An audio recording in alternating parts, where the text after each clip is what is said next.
আজকে আপনাদের সামনে একটা কথা বলতে আসলাম। আসলে আমাদের বাঙালি আমরা আসলে খুবই উদার মনের লোক।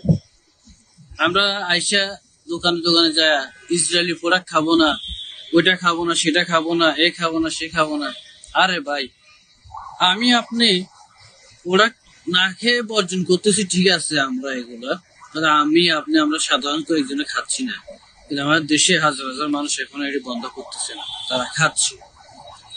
এটি ইসরায়েলি প্রোডাক্ট আমাদের দেশ থেকে নির্মূল করতে হলে যে সরকারকে উদ্যোগ নিতে হবে, এমন উদ্যোগ যে বাংলাদেশে ইসরায়েলি যত প্রোডাক্ট আছে প্রতিটা প্রোডাক্ট এবং ওদের যে লাইসেন্সটা আছে ওদের লাইসেন্সটা ক্যান্সেল করতে হবে, বাতিল করতে হবে, যেন ওদের নামে লাইসেন্সকৃত ইসরায়েলি যে কোনো পণ্য দেশে না চলে। যেমন আমাদের দেশে আপনার কোকা কোলা বলতে যত কিছুই আছে সবকিছু আমাদের দেশীয় প্রোডাক্ট, এগুলো কিন্তু আমাদের বাইরের দেশ থেকে আসতেছে না, আমাদের দেশের প্রোডাক্ট, শুধু ওদের সাইনবোর্ডটা ইউজ হচ্ছে।